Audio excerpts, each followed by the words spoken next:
जय भोलेनाथ दोस्तों। प्रयागराज की पावन धरती पर इन दिनों महाकुंभ का आयोजन किया जा रहा है। ये महाकुंभ अपने आप में ही दुर्लभ है क्योंकि यह पूरे 144 साल बाद हो रहा है। कुंभ भारत का एक विशाल मेला है जिसमें कि करोड़ों श्रद्धालु एकत्रित होते हैं और पवित्र नदी का स्नान करते हैं। कुंभ शब्द का अर्थ होता है घड़ा, सुराही या बर्तन। इस कुंभ का संबंध उस घड़े से है जो कि समुद्र मंथन से निकला था और जिसमें अमृत था। कहते हैं कि उस अमृत को लेकर जब धन्वंतरी प्रकट हुए तो देवताओं और असुरों में उस अमृत को लेने के लिए खींचातानी हो गई, जिसके कारण कि घड़े में मौजूद अमृत की कुछ बूंदे धरती पर गिर गई। ये बूंदे 4 स्थानों पर गिरी और इन्हीं 4 स्थानों पर कुंभ मनाया जाता है। ये 4 स्थान है प्रयाग, हरिद्वार, नासिक और उज्जैन। इन चारों स्थानों पर एक एक करके कुंभ आयोजित किए जाते हैं। ज्योतिषीय गणना के अनुसार यह मेला पौष मास की पूर्णिमा को शुरू होता है, जिसमें कि करोड़ों श्रद्धालुओं के साथ करोड़ों साधु संत भी आते हैं। पर क्या आपको पता है कि कुंभ भी अनेक प्रकार के होते हैं, जैसे कि महाकुंभ हो गया, अर्ध कुंभ हो गया, कुंभ हो गया, माघ कुंभ हो गया या फिर पूर्ण कुंभ हो गया। तो जानते हैं एक एक करके इन सब का अर्थ। सबसे पहले जानते हैं महाकुंभ के बारे में। महाकुंभ केवल प्रयागराज में होता है और ये सबसे दुर्लभ है क्योंकि ये पूरे 144 साल बाद हो रहा है और हम कितने लकी हैं कि हमारे होते हुए ये महाकुंभ मनाया जा रहा है। कहते हैं कि महाकुंभ 12 पूर्ण कुंभ के बाद मनाया जाता है, इसीलिए सबसे दुर्लभ और सबसे खास है। दूसरा कुंभ मेला है पूर्ण कुंभ मेला, जो कि 12-12 सालों में चारों स्थानों पर मनाया जाता है।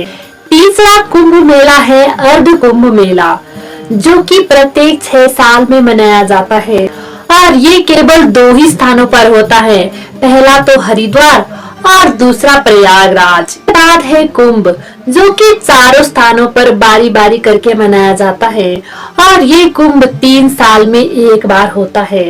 और फिर एक कुंभ है माघ कुंभ, जो कि एक सालाना आयोजन है जो कि सिर्फ प्रयागराज में होता है और माघ के महीने में मनाया जाता है। तो आप जानते हैं कि यह मेला 12 साल में ही क्यों होता है।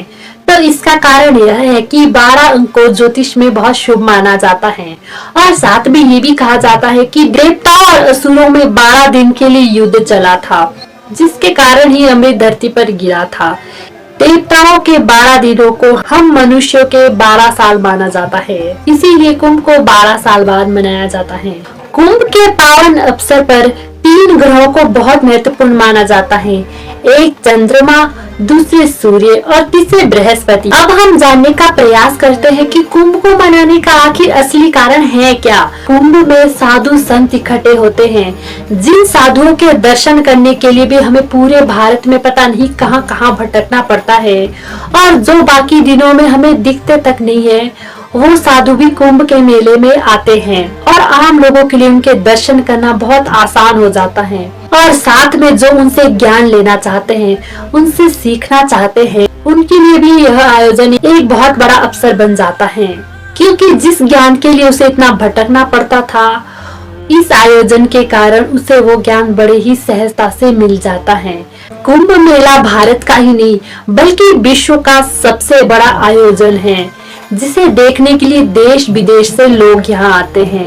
यह हमारी इकोनॉमी के लिए तो अच्छा है ही, पर साथ में यह हमारे अध्यात्म और संस्कृति के लिए भी बहुत अच्छा है, क्योंकि संतों के दर्शन करना, उनसे ज्ञान लेना, इससे अच्छी और क्या बात हो सकती है।